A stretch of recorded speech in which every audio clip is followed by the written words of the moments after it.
दोस्तों आज का प्रसंग है कि सियार की 5 बातें गांठ में बांध लो, हमेशा संकट से निकालेंगी। तो वीडियो शुरू करने से पहले मेरा आप सभी से अनुरोध है, यदि आपने अभी तक हमारा चैनल सब्सक्राइब नहीं किया है तो प्लीज़ आप हमारे चैनल को अभी सब्सक्राइब कर लें, क्योंकि आपका एक सब्सक्राइब हमारे लिए बहुत ही महत्व रखता है। देखिए दोस्तों, कहते हैं कि शेर मरा हुआ जानवर नहीं खाता, परंतु मजबूरी में सब कुछ करना पड़ता है। एक बार की बात है, एक घायल शेर एक मरे हुए जानवर की तलाश में जंगल में भटक रहा था। उस शेर को बड़ी जोर की भूख लग रही थी, कहीं भी मांस का प्रबंध नहीं हो पा रहा था। वो घायल शेर जहाँ भी जाता उसके हाथों में उसे केवल निराशा ही लगती। अब आगे गौर करते हैं। धीरे धीरे वो घायल शेर पैरों को घसीटता हुआ एक गुफा के पास पहुंच गया। वो गुफा काफ़ी गहरी थी। जब उस घायल शेर ने उस गुफा के अंदर झांक करके देखा तो उस गुफा के बाहर जानवरों के आने जाने के पैरों के चिन्ह बने हुए थे। अब उस घायल शेर ने विचार किया कि अभी तो इस गुफा में कोई नहीं है, लेकिन निश्चित ही इस गुफा के बाहर पैरों के निशान बने हुए हैं। इसका मतलब ये है कि इस गुफा के अंदर निश्चित ही कोई जानवर रहता है जो कि भोजन करने के बाद में वापस जरूर आता है। आज मैं इसी गुफा के अंदर छुप कर के बैठ जाता हूँ और जैसे ही इस गुफा के अंदर कोई भी जानवर आएगा मैं उसे मार कर के अपना पेट भर लूँगा। दोस्तों, इस प्रकार से वो घायल शेर जो था उसी गुफा में छुप कर के बैठ जाता है। मगर गौर करेंगे, वो गुफा जो थी जिसमें घायल शेर छुप कर के बैठा था वो एक सियार की गुफा थी। उस गुफा के अंदर सियार अपने एक बच्चे के साथ में रहता था, जो दिन को बाहर घूमता रहता था और रात को लौट करके आता था। उस दिन भी सूरज डूबने के बाद में जब वो सियार लौट करके अपनी गुफा में आया तो गुफा से पहले ही रुक गया। वो सियार काफ़ी चालाक था, हर समय चौकन्ना रहता था कहीं उसका शत्रु उस पर कोई हमला ना कर दे। अब दोस्तों गौर करते हैं, जब उस सियार ने गुफा की तरफ गौर से देखा, अब उस सियार ने जैसे ही अपनी गुफा के बाहर किसी बड़े जानवर के पैरों के निशान देखे तो उस सियार को शक हुआ कि निश्चित ही कोई शिकारी जीव इस माद में उसके शिकार की आस में घात लगाए बैठा है। अब उस सियार ने अपने शक की पुष्टि के लिए सोच विचार करके एक चाल चली और गुफा के मुहाने से दूर जाकर के उसने आवाज़ दी, गुफा ओ गुफा, मैं बाहर खड़ा हूँ पर तुम आज चुप्पी क्यों साधे हो? जब भी मैं तुम्हें आवाज़ लगाता था कि मैं आ गया हूँ तो तुम मुझे अंदर आने के लिए कहती थी कि अंदर आ जाओ, पर आज मैं तुम्हें काफ़ी देर से गुफा गुफा कह कर के चिल्ला रहा हूँ, मगर तुम मुझे अंदर आने के लिए क्यों नहीं कह रही हो? उधर दोस्तों भीतर शेर दम साधे बैठा था, भूख के मारे पेट कुलबुला रहा था। उसे यही इंतजार था कि कब सियार अंदर आए और उसका पेट भर जाए।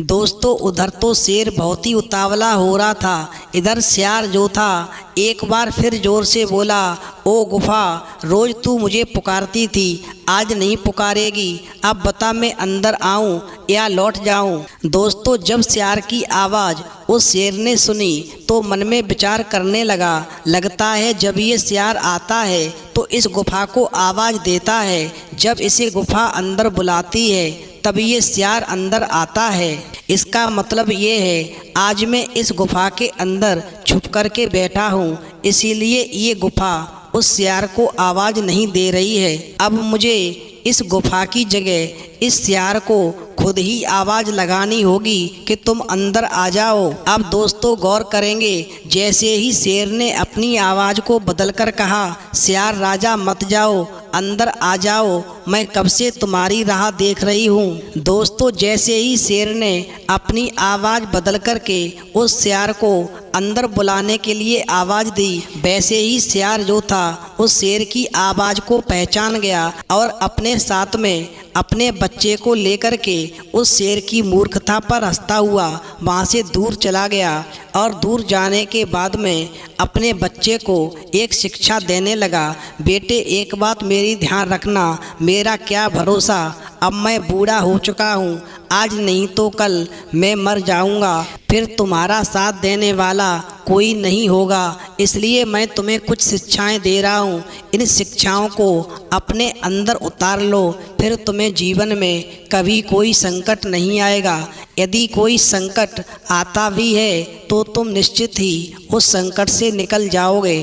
दोस्तों, अब वो शेर अपने बच्चे को शिक्षा देने लगा। नंबर 1, विनम्र होना और मीठा बोलना तो अच्छी बात है, मगर कुछ हितैषी ऐसे होते हैं जो कुछ ज़्यादा ही मीठा बोलते हैं। वो केवल ये दिखाते हैं कि इस दुनिया में सबसे बड़े हितैषी वो ही हैं। ऐसे हितैषियों की मीठी वाणी पर कभी भरोसा नहीं करना चाहिए जो इतना मीठा बोलते हैं। इनके मीठे बोलों के पीछे हमेशा कोई ना कोई मतलब छुपा होता है। अगर आपके आसपास में कोई भी ऐसा हितैषी जो ज़्यादा ही मीठा बोलने वाला आ जाए तो हमेशा अपने आप को ऐसे हितैषियों से बचा के रहने की ज़रूरत होती है।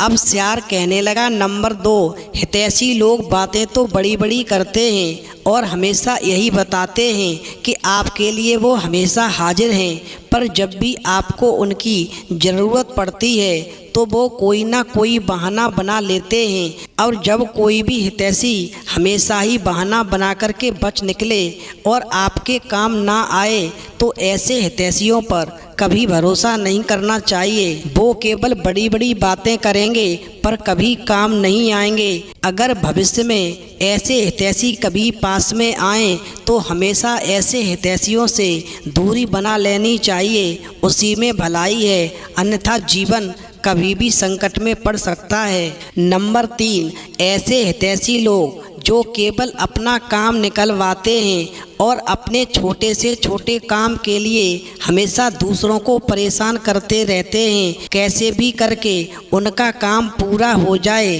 वो सिर्फ केवल अपने काम को ही महत्व देते हैं, दूसरे का काम ऐसे हितैषियों के लिए कोई मायना नहीं रखता। उनका काम पूरा होने में आपको कितना परेशान होना पड़ेगा इससे उनको कोई मतलब नहीं होता। वो मीठी बोली बोल बोल करके अपना काम निकलवा लेंगे और जैसे ही उनका काम निकलेगा फिर वापस लौट करके कभी आपको अपनी शक्ल नहीं दिखाएंगे।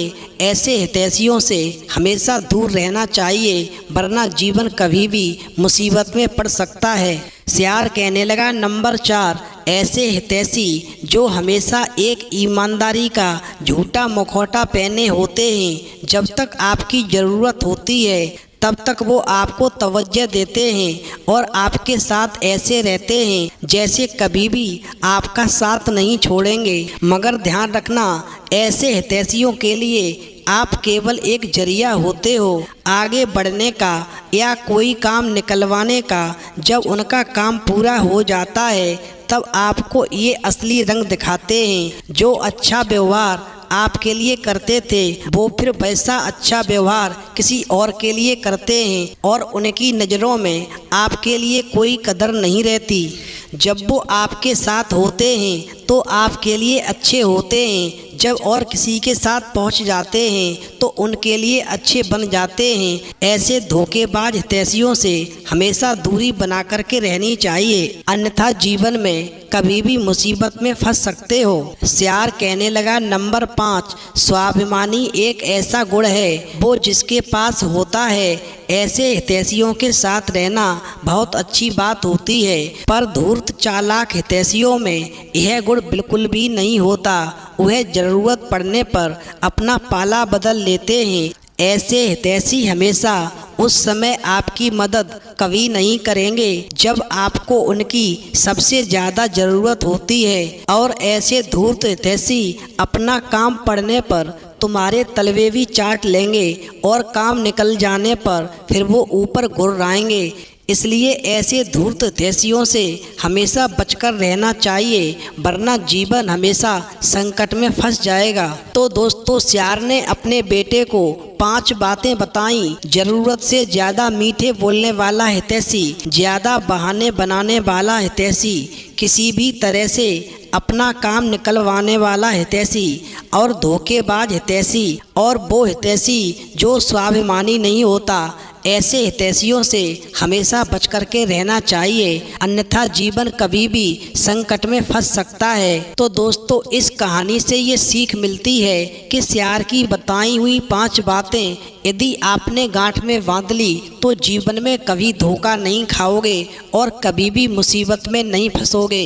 तो दोस्तों, यदि आपको हमारी वीडियो पसंद आई हो तो प्लीज़ आप हमारे चैनल को अभी सब्सक्राइब कर लें, क्योंकि आपका एक सब्सक्राइब हमारे लिए बहुत ही महत्व रखता है। तो दोस्तों, इस वीडियो में इतना ही।